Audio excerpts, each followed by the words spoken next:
শামসু কি সত্যি আজকে কাস্টরি হবে? আমার উকিল তো ফোনটা তাই করলো, না হয়ে যাবে কুটি, যেভাবে কেস সাজাছি বাঁচতে পারবি না। শালা আগে জেলে ঢুকুক, তারপরে সফিকে সাইজ করবনি। সাইজ কয়জনে করবেন? এদিকে হাবিবও তো পথে কাটা হয়ে দাঁড়ালো। শুনলাম পার্টি অফিসে বিরাট জমায়েত দিছে, আপনি তো যাওয়ার কথা ছিল, যান নাই? সবার ডাকে সব জায়গায় যাওয়া যাবি না, রাজনীতি এত সহজ? জীবনে যা সময় দিছি দিছি, ওই যে কাল সাপ এখন সে কথা বুঝে পারলাম। এলি ঘেলামেলা বাদ দিয়ে ওকে উপরে ভিসে লেগে দেই, তাহলেই মাঠটা ঠিক হয়ে যাবে না। হাবিব ভাই করলে মাঠ ঘাট ঠিক করেই মাঠে নামছে, এরম লেবুমু করলে করলে কাম হবি না। আমরা সাইড সুইটে ঘুরতে ঘুরতে দেখবো যে নমিনেশন নিয়ে যাচ্ছে, তখন আম ছাড়া দূরেই যাবে না। তাই কই কি রাতের ডাকে নিয়ে এসে মারে লাস্ট পুঁতে থই। তুই যেভাবে করছু মনে হচ্ছে মুড়ির মোয়া কোটর থেকে বাই করলু আর খেয়ে ফেল দিলু। রাজনীতির মাঠে মাথা গরম করতে নাই, কৌশলে হাবিবে খেয়ে ফেল দেবো। নমিনেশন দেওয়ার আগে পার্টির সেক্রেটারির সাথে যোগাযোগ করবো। অলরেডি দপ্তর সম্পাদকে ফোন দিয়েছিলাম, কিন্তু ফোন রিসিভ করে নাই। এখন এলাকার থেকে কাম হবি না, ঢাকা যাওয়া লাগবি। নেতা কত মানুষ ফোন দিচ্ছে, কয়টা রিসিভ করবে? মাঠ ঠিক করার জন্য লোকজন এলাকাতে আসিচ্ছে, আর তুই ঢাকা যাবার করছু সুদন খাওয়ার ভাক্কা না। যার লাইন তেল তেলা আছে তাই তো এলাকাতে আসবি। আপনার লাইন কি তেল তেলা আছে? উপর থেকে কাম বেড়ে নিয়ে আসেন। যার মনে তাই লাইন করিচ্ছে, আপনি ভাবেন না যে আপনার মতো সবগুলি বসে আছে। এইবার এমপি না হবার পারলে টিকে থাকা জুলুম হয়ে যাবে। মাথা তো তুই ঘুরে দিলু, মনে হচ্ছে শামসু তলে তলে পরিকল্পনা করে দিয়ে যাচ্ছে। ওকে এত বাস দিলাম তাও চুপ করে আছে, ওই তো চুপ থাকার লোক না। আমার কিরকম জানি ইস্পিস লাগতেছে, মনে হচ্ছে সামনে বড় ধরনের কোনো ঝামেলা আসবি। শয়তানের সাথে পায়রা ওঠা খুবই কঠিন, কারণ একে লজ্জাও নাই শরমও নাই। হামাঙ্গের উপর যতই আক্রমণ করুক না কে, আমরা মাঠ ছাড়বো না, কারণ হামাঙ্গের উদ্দেশ্য হলো মানুষকে চুষে খাওয়া। ভালো একটা পোস্ট পালে 2-3টা বিল্ডিং করার টাকা ইনকাম করলাম নে। সময় কি গেছে বে, মাঝপথে এসে হাল ছাড়ে দিলে হবে? আমি তো কষি যদি এমপি হয়ে পাই তো বড় নেতা বানামো, দেখি তুই কি করে পারিস। আর একটা বিষয়, শামসু জেলে ঢোকার পর শফিকে কিন্তু নজরে রাখা লাগবে। শালাগের পরিকল্পনা আগের থেকে ধরা লাগবে, তুই খুশি জাঙ্গিরে ওই জায়গায় লাগিয়ে দিস। আচ্ছা আমি ওকে কয়া দমনি, তে কোর্টে তো চলে যাচ্ছে। তাহলে বাই সাইড কর।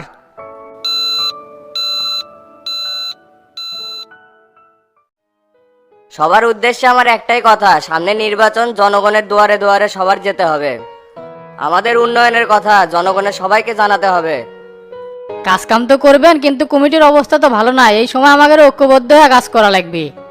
সভাপতি সেক্রেটারির তো কোনো মিলই নাই, দুইজন দুইজনের চোখে বিষ। রাজনীতির সম্পর্ক ওঠানামা করে স্বার্থের কারণে, এই জন্য সম্পর্ক সব সময় এক থাকে না। আমি এলাকার দায়িত্ব অন্যজনের কাঁধে দিয়ে করছি ভুল, তবে চিন্তা করো না, এবার তোতাক বানাবো সভাপতি আর তোমাক বানাবো সেক্রেটারি। আর আমি হমু এমপি, তাহলে রাজনীতি হবে একবারে ফাটাফাটি। আমি তো শুনলাম তো তার শফিক দুইজনই নমিনেশন চাচ্ছে, তে আপনি নমিনেশন পাবেন নে। কি যে কও না মিজানুর রহমান দোলন, এই নমিনেশন নেওয়ার একমাত্র হ্যাডাম লোকই হলাম আমি। শফিকের ক্ষমতা আছে নাকি ঢাকার যায় উল্লেখ করার, আর তোতা তো আমাকে ছাড়া নড়বেরই পারে না। শামসু থাকলে আনা চাপ হলো নি, কিন্তু শামসুই তো নাই, মাঠ একবারে ফাঁকা। ভাই আপনি যাই কোন, এই সভাপতি আর সেক্রেটারি দিয়ে কিন্তু দল চলবি না। একজন থাকে শামসুর পিছনে আর একজন থাকে টাকা ইনকাম করার ধান্দায়। এরা কি রাজনীতি করে বেড়াচ্ছে? এরা হচ্ছে নিজ নিজ ধান্দা নিয়ে। তবে চিন্তা করো না, এলাকার যখন আসছে সবকিছু ঠিকঠাক করে দেবো। তে পার্টি অফিসের লোকজনের আনাগোনা কম দেখিচ্ছি, পার্টি অফিসে ছেলেবেলা আসা কমে দিল নাকি? প্রেসিডেন্ট আর সেক্রেটারি আসলে একটু লোকজন বেশি হয়, ওরাও নাই লোকজনও কম। তে আমরা যে কয়েকজন আছি সে কয়েকজন মিলে একটা শোডাউন দিয়ে আসি, এই সময় মাঠে একটু বেশি থাকা লাগবে। আচ্ছা ভাই চলেন।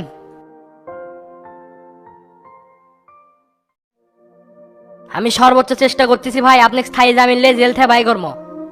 আপনি যা করবেন তাড়াতাড়ি করবেন, ওখানে বেশি দিন থাকা কিন্তু সম্ভব না, সামনে নির্বাচন। আর গোল্লা ফটিকের কি করলেন? ওকে আর কয়দিন লাগবে? ওদের কাছ তো মোটামুটি হওয়ার মধ্যে এই সপ্তাহের মধ্যে বের হবে ইনশাল্লাহ। আপনাকে কথার সাথে কিন্তু কাজের মিল নাই, আর আমি 2 নম্বর কথাবার্তা একদম পছন্দ করি না। টাকা লাগুক পয়সা লাগুক সব পাবেন, কিন্তু কাজ করা লাগবে দ্রুত। আরে আপনি কোনো চিন্তা করেন না, এলে তো আমার বাম হাতের খেলা, কত মাডান আমরা স্থায়ী জামিন লে ছেড়ে দিছি।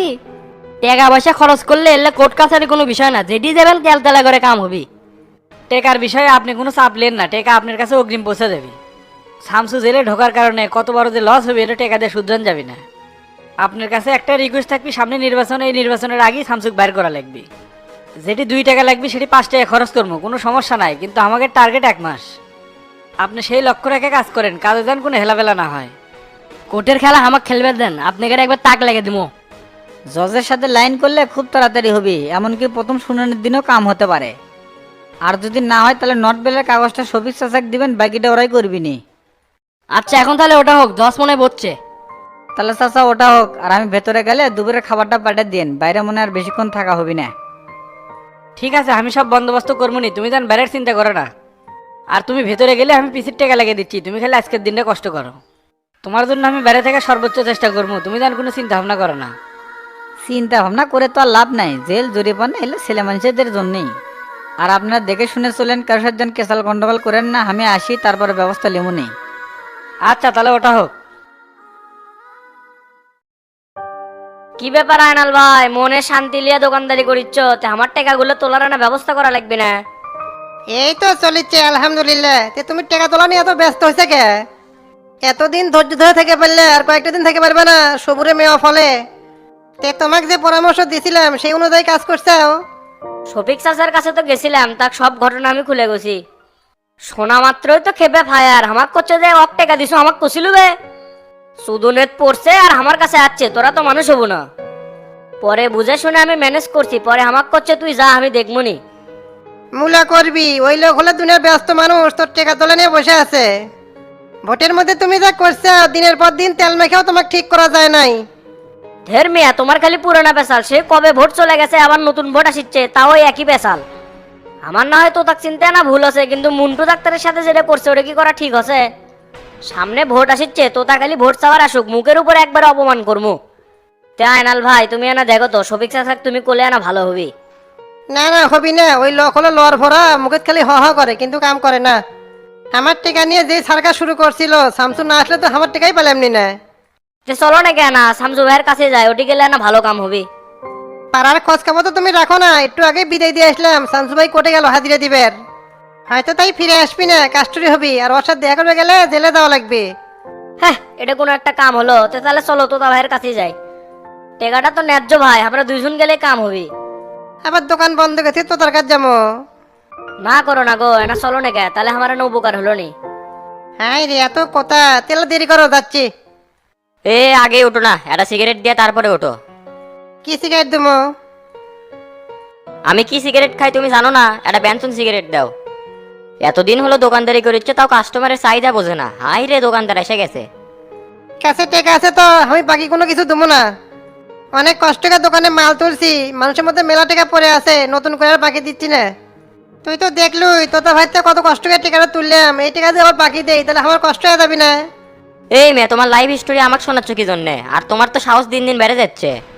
শোলদুখি গ্রামে এমন কোনো মায়ের বেটা আছে যাই এই জাহাঙ্গীরের থেকে টাকা চায়? একটা কথা তো আমার মাথার মধ্যে কোনোভাবেই ঢুকিচ্ছে না। তোতা ভাই গায়ের লাগানটি তোমার টাকা ফেরত দিল কি জন্যে? এই টাকার কারণে তোমার উপর আমি অ্যাকশন নিয়েছিলাম, কিন্তু তার মূল্য আমি পেলাম না। কিয়ামতের এক পর্যন্ত তুই কোনো মূল্যায়ন পাবো না, কারণ তুই যে পেশায় থাকিস সেই পেশাটাই খারাপ। যাকে সাথে ঘুরুচ্ছু বেকায়দায় পরে, তাহলেই মানুষ চিনে পারবো। তোমার এত অ্যাডভাইস দেওয়া লাগিচ্ছে না, সিগারেট চাষি ভালো মানুষের মতো সিগারেটটা দাও। এ জাঙ্গিরে, এত ভগর ভগর না করে টেকা লিয়া, টেকা ছাড়া তো কোনো জিনিস দেওয়া হবে না। তোরা হলো এক নাম্বার সুস, খালি বাকি খাস কিন্তু টাকা দিস না। আমরা কথা করছি, তুমি থার্ড পার্সন হয়ে কথার মধ্যে ঢুকলে কি জন্যে? কথাবার্তার তো কোনো সাইজই নাই, হুম্মুত করে একটা কথা ছেড়ে দিলে। এই তুমি এই ঘুষি জাহাঙ্গীর চেনো না? কি করতে পারে এই ঘুষি জাহাঙ্গীর? তোক তো চিনি, তোর বাপে কারো ভালোভাবেই চিনি, তুই মাইন্ড করলে আমার কোনো যায় আসে না, যা তুই এর থেকে। শোনো আয়নাল ভাই, এক জানি কোনো বাকি দিও না, তাহলে কিন্তু টাকা পাবা না। তুই এখন এর থেকে যা, ভালো করে করছি, মাথা মতো গরম হয়ে গেলে কিন্তু উল্টা পাল্টা কিছু একটা ঘটে যাবে। কি ঘটবে? তুমি গায়ে হাত দিবে নাকি? দেখি যাও তো, তোমার কত বড় সাহস। তোকে আমি 1 মিনিট সময় দিলাম, এর মধ্যে যদি তুই বাইরে না যাস তাহলে কিন্তু 1 শট মারে জাংলাতে বের করে দিব। যে ব্যবহারটা করলে কাজটা কিন্তু ঠিক হলো না, সুযোগ বুঝে ব্যবস্থা নিব। এ ভাগ তো তুই এর থেকে, তুই কুটিকার কি শ্যাট হয়ে যাচ্ছিস সেটা পরে দেখবুনি। গোল্লার ফটিক জেল থেকে আসুক, তারপর তোকে বুঝে দেবনি। এই কয়েকটা দিন এলো অপেক্ষা কর। নিজে তো কিছু করে পারবে না, খালি ম্যানচের উপর নির্ভর করো। কয়েকদিন আগে যে সর মারছিলাম, কিছু করে পারছেও? তোমার দোকান থেকে আর জিনিস খেলাম না, সাইফুলের দোকান দেখামো, কি হবে? তুই যেটি পারিস সেটি খা, তোর মতো কাস্টমার আমার দরকার নাই।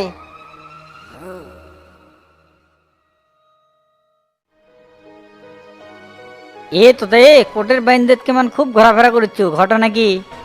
দেখতে পাচ্ছি যে কোর্টে স্যান্ডার করছেন নাকি, অনেকদিন ধরে করার কথা কিন্তু করেন না।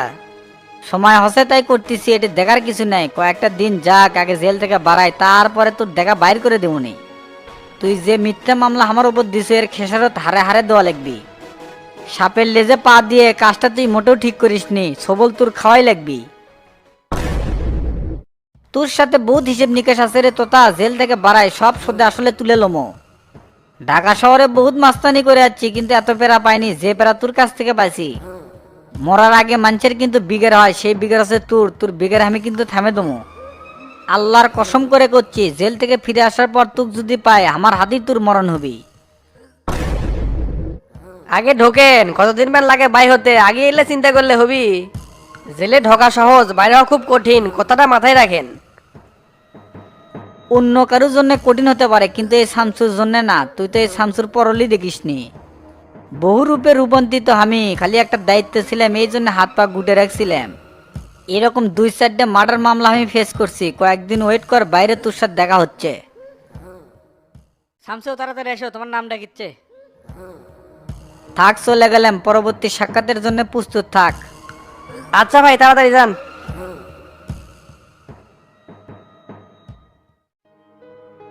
মহামান্য জজ সাহেব, সেদিনকে আমার মক্কেল বাড়িতেই ছিল না, কিন্তু ওনার নামে ষড়যন্ত্রমূলক মামলাটি করা হয়েছে। রাজনীতির জেদ ধরে আমার মক্কেলকে এই মামলার প্রধান আসামি করা হয়। আচ্ছা, ওনার নাম কি 160 বোর্ডে দেওয়া হয়েছে? জি স্যার, এই মামলার আরও 4 জন আসামি আপাতত জেলে বন্দি আছে। আর আমার মক্কেল হাইকোর্ট থেকে 4 সপ্তাহের জামিন নিয়েছিল, সেই জামিনের মেয়াদ আজকে উত্তীর্ণ হয়েছে। ওনার তো জামিনের মেয়াদ শেষ, ওনাকে কাস্টডি করা হোক।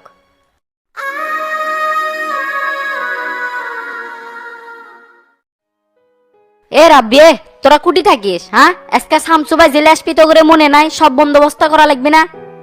এর আগেও তো আসার কথা ছিল, বারবার ডেট মিস হয়। আমি তো প্রত্যেকদিন ক্যান্টিন থেকে ঘুরে আসি, তাও পাই না। দেখবে, দেশের অবস্থা খারাপ না, কোর্ট কাছারি বন্ধ থাকে, তাই ডেট মিস হয়।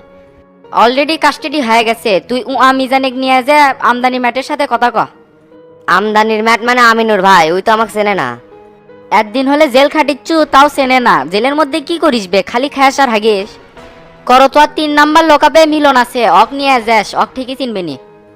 আর কাল সকাল সকাল উঠবো, পিসি বই নিয়ে ক্যান্টিনে যাব, ভাইয়ের সাথে কিন্তু ওটি দেখা হবি। ঠিক আছে ভাই, কালকে সকালে উঠমনি, আর আমি এই কামটা করে আসি। আর মিজান কুটি রে, শালাককে আমার সকাল থেকে দেখিচ্ছি না। ওই মনে হয় গোসল করতেছে, কাপড় চোপড় নিয়ে নিচে যেতে দেখলাম। ওই সারাদিনে কয়বার গোসল করে রে? সকালবেলাও দেখি, আবার বিকাল বেলাও দেখি। এত গোসল করলে কিন্তু অসুখ হবি। যাওয়ার সময় ওকে পেটে দিস তো, ওর সাথে আমার কথা আছে। ঠিক আছে ভাই, পাঠিয়ে দেবনি। আর আমি ফটিক ব্যাগ সাথে নিয়ে গেলাম। আচ্ছা আচ্ছা, যা তাড়াতাড়ি কর।